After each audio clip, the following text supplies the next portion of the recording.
depois de terem ocorrido divisões históricas no cristianismo, os ortodoxos no século XI e os protestantes a partir do século XVI, somente no século XX surgiu uma iniciativa, mais precisamente em 1910, por parte dos protestantes, de tentar algum tipo de diálogo interconfessional, ou seja, entre confissões. Eles fizeram isso entre eles, na Conferência de Edimburgo. Então, lá em 1910, foi feito um congresso missionário em Edimburgo. Por que eles fizeram isso? Tá? Lá na frente vocês vão entender por que eu estou começando por essa iniciativa deles em Edimburgo, na Escócia. O que começou a acontecer é que os missionários das igrejas anglicana, luterana, presbiteriana, batista, episcopaliana, os missionários começaram a chegar na África, pregaram o evangelho em várias tribos e aldeias, e o que começou a acontecer foi o seguinte: o missionário chegava numa aldeia, pregava o evangelho, ensinava uma disciplina, aquela aldeia ou aquela tribo aderia, e ele criava ali uma comunidade. Tá? Vou dar exemplos. Criava-se uma comunidade, sei lá, luterana. Então os luteranos, né, batizavam todo mundo, batizavam as crianças, inclusive, porque luteranos batizam crianças. Fazia-se lá um altar, um ambão, a liturgia luterana é muito parecida com a nossa católica. E aí o missionário luterano ia embora. Dali um tempo chegava um missionário batista, por exemplo. E aí o missionário batista chegava e dizia: olha gente, mas vocês têm que crer em Jesus, mas isso aqui tá tudo errado. Vocês estão batizando crianças? Não se batiza crianças. Então, os que foram batizados crianças, vai ter que batizar de novo. Aí vinha, batizava de novo os adultos. Olha, tem essas liturgias, essas coisas, paramento, etc. Isso tá tudo errado. E ela tirava tudo aquilo. Aí a aldeia ou a tribo, tudo bem, então vamos mudar. Aí o missionário batista ia embora, chegava o presbiteriano. Aí o presbiteriano dizia: não, tá tudo errado, vocês podem batizar criança sim. Voltem a batizar. Então os filhos pequenos de vocês, batize. Vocês estão entendendo a confusão que começou a acontecer? Os africanos, ao modo deles, começaram a dizer o seguinte: olha, façam o seguinte, vocês europeus, cristãos, voltem para a Europa, se entendam, e quando vocês resolverem qual é o evangelho mesmo, vocês voltam aqui e pregam para nós. E o que começou a acontecer? Eles começaram a largar o cristianismo e voltar para as religiões pagãs. Magias, feitiçarias, bruxarias e etc. Porque pelo menos naquilo todo mundo concordava, na tribo, não é verdade? Vocês estão entendendo como ficou evidente o que Jesus já tinha dito no Evangelho de João, no capítulo 17, quando ele ora ao Pai e diz: Pai, que eles sejam um para que o mundo creia. E o que começou a acontecer? O mundo, nesse exemplo que eu estou dando especificamente, tribos africanas, se recusaram a crer. Por quê? Porque eles não são um, porque eles são vários. E aí o que eles fizeram? Né? Os líderes dessas igrejas protestantes fizeram um congresso missionário em Edimburgo, na Escócia, para discutir esse assunto. Olha, realmente a credibilidade do evangelho está sendo prejudicada com as nossas divisões. Então vamos ver o que nós podemos fazer. De 1910 em diante, eles começaram a se reunir todos os anos. E o que eles começaram a tentar fazer? Detalhe, estou falando de várias igrejas protestantes apenas. Não havia ortodoxos nem católicos, porque não foram convidados a fazer parte desses congressos missionários, embora a igreja católica mandasse missionários e tenha encontrado esses entraves também. Os ortodoxos também mandavam missionários e também encontravam esses entraves, mas não foram convidados a Edimburgo, na Escócia. Mas o que começou a acontecer? Década de 10 em diante e década de 20. Os protestantes começaram a tentar, essas várias igrejas começaram a tentar criar formas de unificação. Começaram a pensar, para que houvesse unidade, quais elementos de doutrina em cada igreja poderiam ceder para que, quem sabe, se voltasse a ser uma única igreja, do ponto de vista institucional. Então começou-se a tentar fazer concessões. Mais ou menos assim: olha, você que é luterano, deixa um pouco de ser luterano. Você que é batista, deixa um pouco de ser batista. E aí cada um vai tentando deixar o máximo possível de ser aquilo que é, para que a gente se encontre aqui no meio termo. E aí, no meio termo, a gente vira um. Na década de 20, então, o que existia em termos de movimento, não é? Movimento, usando o termo movimento ecumênico, era esse tipo de evento. Faziam-se congressos, faziam-se conferências, reuniões, na busca de realizar concessões. Quem poderia abrir mão, né? Fazer concessão, para que, quem sabe, houvesse um encontro num ponto comum. Com certeza vocês, quando eu estou dizendo isso, vocês conseguem perceber que isso não está certo.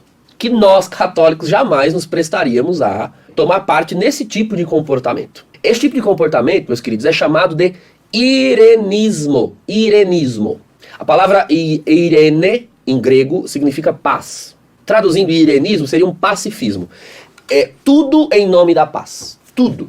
Qual é o problema do irenismo? Ele é uma tentativa, ele é uma proposta de construir unidade acima de tudo e a qualquer custo, inclusive a custo de uma ideia de verdade. Porque para construir unidade a partir de concessões, todos terão que abrir mão da ideia de verdade. Então não existe verdade na sua, nem verdade na minha, nem verdade na do outro. Vamos todo mundo jogar fora tudo que crê e vamos construir uma verdade nova. Olha, veja o perigo do irenismo. Então o que existia de movimento ecumênico nos anos de 1910 até a década de 40 aproximadamente era isso. Então o termo ecumenismo, o termo movimento ecumênico, nesse período, 1910 aos anos 40, se referia a esse tipo de coisa. Isso é ecumenismo verdadeiro? Não, isso é ecumenismo falso. Irenismo não é ecumenismo. É claro que a igreja reagiu. O Papa Pio XI, no ano de 1928, para ser mais preciso, no dia 6 de janeiro, solenidade da Epifania do Senhor. Propositalmente uma solenidade da manifestação da verdade que é Cristo. Em 6 de janeiro de 1928, o Papa Pio XI publicou uma encíclica condenando o ecumenismo e o envolvimento de todo fiel católico em qualquer movimento ecumênico. Padre, então esta encíclica agora é a nossa salvação, né? Os tradicionalistas vão dizer, olha, viu como essa coisa de ecumenismo é tudo errado, a igreja condenou o ecumenismo e a igreja proibiu os católicos de participarem do movimento ecumênico. Sim, em 1928, o que existia de ecumenismo era isso. E se o ecumenismo fosse isso até hoje, eu era o primeiro a estar fora. Acontece, meus queridos, que esse tipo de ecumenismo não funcionou. Fracassou e inclusive muitas das denominações protestantes que pertenciam a essas conferências e a esse movimento começaram a se retirar. Gerou mais briga ainda. Uma coisa que era na tentativa de gerar unidade, não só gerou mais brigas, como gerou novas divisões. E por quê? Porque se eu deixo a minha comunidade e você deixa a sua e nós formamos uma outra, ao invés de nós gerarmos unidade, nós estamos criando uma terceira via. Já existiam duas. Nós criamos uma terceira, com isso nós dividimos ainda mais. Não houve unidade. Percebe como o irenismo, a médio e longo prazo, se auto-boicota? Então, muito pertinente a Mortalio Animus, mas, até pouco tempo, a Mortalio Animus, nem traduzida para outras línguas, que não o latim, que é a língua original que se escreve os documentos, nem traduzida para outras línguas ela era. Agora você já encontra ela em português, inglês, italiano e tudo mais. Mas por muito tempo ela ficou somente em latim, no site do Vaticano, que é onde você vai encontrar o documento. Por quê? Justamente porque a igreja usava de precaução para que o documento não fosse usado de modo anacrônico. Tá? Para quem nunca ouviu essa palavra, é quando você tira algo do seu tempo próprio e aplica a outro. Não é? É como se, por exemplo, nós disséssemos assim, nós moramos na ilha de Vera Cruz. Então, a gente não mora na ilha de Vera Cruz, a gente mora no Brasil. Ilha de Vera Cruz foi um nome que se usou em 1500, quando se achava que isso daqui era uma ilha. Mas depois virou Terra de Santa Cruz e depois virou Brasil. Então, usar o nome Ilha de Vera Cruz para se referir hoje a este país é um anacronismo. Ana é fora, né? Cronos, do tempo, fora do tempo. Então não se pode tomar a encíclica Mortalio Animus para se referir ao movimento ecumênico hoje, tá certo? Muito cuidado. Vale a pena ler, leiam, mas leiam com a mente consciente de que você está lendo um texto que se refere a uma época e a um conjunto de iniciativas, eventos daquele período. Lembre-se que nesse período, após 1928, aconteceu a Segunda Guerra Mundial. Todo o contexto mundial foi transformado pela Segunda Grande Guerra. Em 1948 se criou o Conselho Mundial de Igrejas, que foi o resultado final desses congressos, com muitas saídas, entradas, e se purificou um pouco as atitudes, verificou-se que essa forma de fazer ecumenismo era errada. Portanto, o Santo Padre, o Papa Pio XI, já estava certo quando ele de fora olhava e via que aquilo não era correto. Lá depois, nos anos 40, quase 20 anos depois da Mortalio Animus, os próprios evangélicos protestantes que faziam o ecumenismo entre si, descobriram que não funcionava. Acontece que nos anos 50, nesse período, aí após a Segunda Guerra, ainda com alguns conflitos existentes, começou-se a fazer em vários lugares outras experiências. Principalmente na Europa, Estados Unidos, também em lugares da Ásia. O que se tinha era um mundo destruído, um mundo dividido. Então os cristãos começaram a se unir em torno de pautas em comum. Primeiro, oração. Competia aos cristãos se unirem para orar. Orar como o Senhor nos ensinou. Clamar o céu para que restaurasse, renovasse a face da terra, que já tinha sido assolapada por 2 grandes guerras. Havia uma sociedade inteira para reconstruir. E os cristãos começaram a se unir em torno dessas pautas em comum. Reconstrução da sociedade, auxílio aos pobres, mas acima de tudo, para a oração e a vida em comum. E o Papa João XXIII, quando era bispo ainda, o Papa é bispo, mas antes de ser nomeado Papa, eleito Papa, ele foi núncio apostólico na Turquia, em Istambul. E lá ele viveu experiências muito concretas de unidade com ortodoxos, porque ali já é o Oriente, então a maioria cristã ainda existente na Turquia é ortodoxa. Lembrando que Istambul é a antiga Constantinopla. Então havia uma comunidade muito pequena de católicos e uma comunidade bem maior de ortodoxos. Havia uma sinagoga judaica muito grande em Istambul. Os cristãos se uniram ao rabino local para tentar salvar judeus no período do Holocausto, né, do regime nazista, e conseguiram salvar principalmente crianças, muitas crianças. Uma história belíssima de verdadeira unidade. Partiu-se de um verdadeiro patrimônio comum de fé do âmbito religioso, ou seja, as premissas do evangelho. Nós precisamos ser sal da terra, luz do mundo. Então vamos fazer juntos o que nós acreditamos que precisa ser feito. No caso, salvar vidas e lutar pelo bem da sociedade. Muito bem. Quando Angelo Roncalli, que era o núncio apostólico em Istambul, se torna Papa, sucessor de Pio XII, ele se torna então o Papa João XXIII. E ele leva consigo essa experiência. Quando ele convoca o concílio e ele pede que o tema do ecumenismo seja levado em consideração, ele tem essas experiências no seu bojo. Ele traz consigo essas experiências na sua história, de um ecumenismo verdadeiro. Não aquele falso que deu errado, mas de encontros que realmente deram certo e existiram. Autênticos, não só de tolerância recíproca. Eles não se toleraram em Istambul, não, eles se amaram mesmo. Há uma página dessa história que diz que a comunidade católica era tão pequena em Istambul que quando o cardeal Angelo Roncalli voltou para a Itália, quem fez a festa de despedida dele, choraram copiosamente a partida dele de regresso para a Itália, foram os ortodoxos. Os não católicos choraram e o abraçaram e fizeram homenagem, porque realmente ele era muito amado pelos ortodoxos. E ele continuou católico e os ortodoxos continuaram ortodoxos. Então, isso é possível. Começou-se, então, a partir do Vaticano II, o chamado movimento ecumênico. O movimento ecumênico nada mais é do que um conjunto de iniciativas que procuram promover ambiente de encontro. Ambiente propício para que os cristãos convivam, celebrando o seu patrimônio comum. Então existe um patrimônio comum. Essa palavra ela é fundamental para você entender ecumenismo. Eu citei alguns elementos desse patrimônio comum, porque eu li aqui um trecho da Unitatis Redintegratio. Sagrada Escritura, batismo, virtudes teologais, fé, esperança e caridade, pregação do querigma, é a mesma em todo o cristianismo. Deus é Pai amoroso, a realidade destrutiva do pecado, a salvação e o senhorio em Jesus Cristo, nosso Senhor. Jesus Cristo como pessoa divina que se encarnou. O dom do Espírito Santo para o cumprimento do reino de Deus, isso é cristianismo. Fé em Deus trinitário, então a fé em Deus Pai, Deus Filho e Deus Espírito Santo, isso é patrimônio cristão fundamental, comum. Vida espiritual, a oração, a intervenção de Deus na história por meio da graça. Então graça, bênção, misericórdia, tudo isso é patrimônio comum. Dons do Espírito Santo é patrimônio comum. Entende? Então, é em torno disso, é em torno de um patrimônio comum que se deve realizar iniciativas ecumênicas. O Vaticano II ignorou o princípio da extra ecclesia nulla salus? De jeito nenhum. Tanto você tirou isso, rapaz? Nem sei quem fez a pergunta. Para quem não sabe, o princípio extra ecclesia nulla salus é o princípio que diz: fora da igreja não há salvação.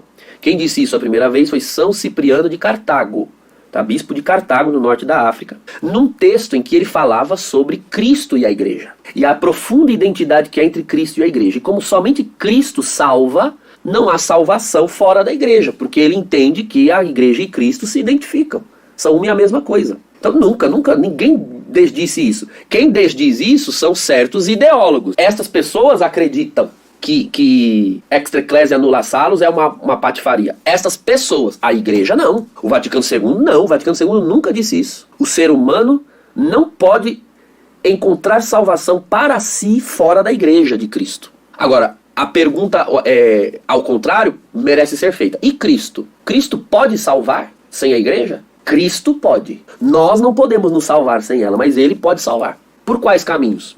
Não sabemos. Porque todos os caminhos que nós sabemos, que foram revelados a nós, são os caminhos que estão na igreja. Se existe um outro, só Deus conhece. Os caminhos conhecidos pela humanidade são o sacramento. E o Vaticano II está nos textos do concílio, e não na cabeça de teólogos. Infelizmente existe esse problema, desde os anos 60, tá? que são as interpretações do concílio, que não condizem com o concílio enquanto tal. Você precisa sempre fazer a seguinte pergunta quando você ouvir um padre, seja a mim ou qualquer outro. Eu estou te dando um instrumento, uma chave hermenêutica, uma chave de interpretação para que você ouça com critérios qualquer clérigo, do papa ao bispo, ao padre e ao diácono. É uma chave simples que eu duvido muito que o papa, o bispo, o padre ou o diácono discordem. A chave é a seguinte: qual é a fonte dessa afirmação? É isso que você tem que se perguntar. Qual é a fonte? Eu, Padre Douglas, não sou fonte de ensino nenhum. Eu, como clérigo, não posso ensinar o que vem de mim. Eu não sou fonte. As fontes são a Sagrada Escritura, a tradição de 2000 anos da igreja e o magistério. Qual é o documento que diz isso? Então você tem que usar um documento. De que época é esse documento? Sobre o que legisla esse documento? Então, quando se fala abundantemente sobre um assunto, mas não se mostra o documento do magistério, então, enquanto não te derem as fontes, você pode se pôr a questionar aquilo. Você precisa ter uma boa fonte do magistério de 2000 anos, certo? O primeiro documento, Decreto Unitatis Redintegratio. Esse é o primeiro que vocês têm que ler. Meus queridos, vocês estão aí na internet. Hoje em dia ninguém tem desculpa para não estudar, não. E não é um documento, um texto longo. Tá? Ele tem um preâmbulo e 3 capítulos curtos. Unitatis Redintegratio. Este é o documento do Concílio Vaticano II sobre ecumenismo. Enquanto você não leu este, você não tem a base necessária para ler qualquer um outro a respeito do assunto. Entende? Um outro texto, que é de São João Paulo II, todos o amamos. Ut unum sint. Que eles sejam um. Né? É baseado no texto de João 17:21 que eu citei há pouco. Você tem que ler. Então há um ecumenismo correto, mas o ecumenismo nada mais é do que isso. Um conjunto de esforços pastorais, esforços práticos para promover a unidade dos cristãos. Você está errado ao dizer que o ecumenismo não é certo. Sabe por quê? Porque o Vaticano II e o magistério tutelou o ecumenismo. O magistério fez isso. E deixa eu lhe dizer uma coisa. Católico é o todo. Quando uma pessoa é católica? Quando ela não seleciona no patrimônio da fé aquilo em que ela vai crer. Existe um todo. Então, aquilo que me é agradável, aquilo que me é confortável no crer, eu dou adesão de bom grado. E aquilo que não me é agradável, eu preciso me converter. Vocês conseguem entender isso? Eu preciso me converter, não é a igreja que vai mudar. Porque eu e você chegamos agora, a igreja está aqui desde que Cristo morreu e ressuscitou. E o Espírito Santo foi dado. Então quem sou eu e quem é você para dizer para a igreja o que ela tem que ensinar ou não, o que está certo ou o que está errado no patrimônio da fé? Existe um todo. Então quando uma coisa é aversiva no patrimônio da fé, qual é o direito que você tem? 2 direitos. O primeiro é o de não falar nada. O segundo é o de rezar no sacrário e pedir para Jesus te converter. Porque eu não estou falando de um assunto que diz respeito ao intelecto. Eu estou falando de um assunto que diz respeito à fé. Agora, quando você olha para o patrimônio e diz, Sacrosanto Concílio, eu gosto, né, fala de liturgia. Aqui, ó, Lumen Gentium, fala da eclesiologia. Gaudium et Spes, fala do diálogo da igreja com o mundo moderno. Eu gosto mais ou menos. Mas Unitatis Redintegratio, não, eu não gosto. Não gosto, não concordo e não vou ler. Opa! Sabe o que você acabou de fazer? Você acabou de escolher no patrimônio da fé aquilo com o que você concorda ou não. E assim como no grego existe a palavra católicos para se referir ao todo, existe uma palavra para se referir a esse comportamento de escolha. Quando você escolhe, você seleciona o que você crê ou não crê, com o que você concorda ou não. A palavra em grego é hairesis. Hairesis, a escolha. É da palavra haireses que vem o termo herege. Herege. Herege é aquele que escolhe. Entende? O que nós vemos muito por aí é o mau ecumenismo, é o falso ecumenismo. Sim, o falso ecumenismo está errado. Erradíssimo. E é ele, esse falso ecumenismo, que causa essa aversão. Existe um falso ecumenismo em andamento. No mundo, no Brasil, em muitas comunidades, em muitas dioceses, existe um falso ecumenismo. Tão aversivo que realmente a gente perde a paciência quando vê. Realmente. Tem um ecumenismo bem chato e contra esse a gente tem que militar. Deveria militar, inclusive, para não fomentá-lo. E existe um ecumenismo verdadeiro, que se de repente não lhe agrada, aí, meu querido, infelizmente, o que você vai ter que fazer é guardar silêncio, porque a igreja, o magistério de 2000 anos, no Santo Padre e nos bispos, abençoa essas iniciativas, e se você não quer tomar parte nelas, reze, apenas reze. Mas quando nós nos arrogamos o direito de nos colocar acima do Santo Padre e dos bispos para apontar para eles, dizendo que eles estão errados em questões de fé, não estou falando de prática pastoral, isso aí a gente faz crítica mesmo, desde que seja com respeito e caridade, mas práticas pastorais nós podemos criticar. O que nós não podemos criticar é palavra do magistério, isso não. Isso nós não podemos criticar, porque palavra do magistério é revelação. E revelação é algo em que cremos, não é algo a que questionamos. E se questionamos, é para obter mais resposta e crer melhor, e não para contestar e jogar fora. Tá certo? Eu espero que eu esteja falando com católicos, não é? Com fiéis católicos, de verdade, que rezem. Eu costumo dizer aos meus alunos de ecumenismo, quando eu leciono essa disciplina, que no decorrer da disciplina, eu costumo dar as palavras do magistério a respeito. A minha intenção não é convencer ninguém de gostar ou não do ecumenismo. Isso não é minha função. Para gostar ou não de algo da fé da igreja, você tem que rezar no sacrário e não assistir uma aula de teologia. A aula de teologia forma a razão.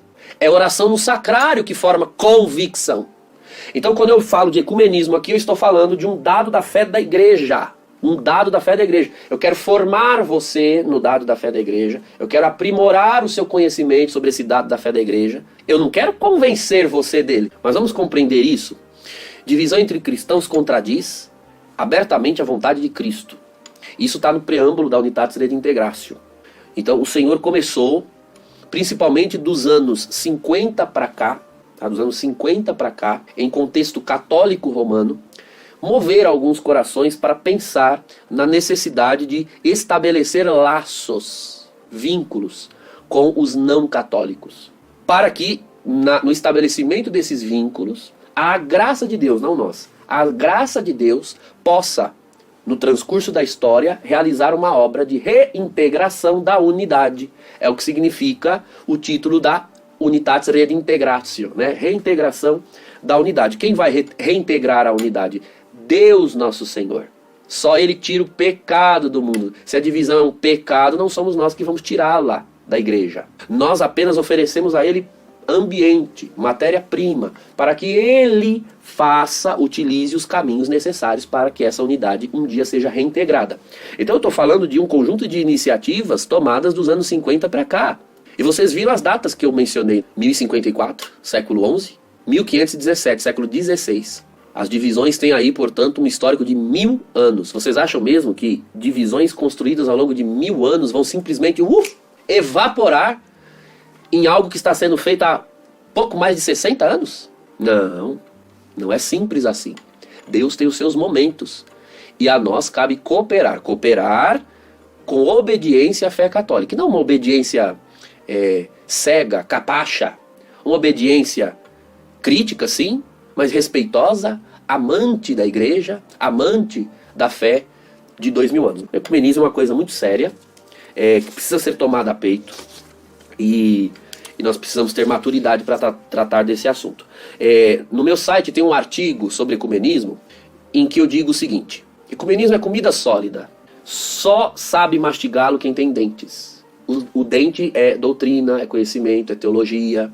O ecumenismo é um dado de fé, e ao dado de fé nós concedemos adesão.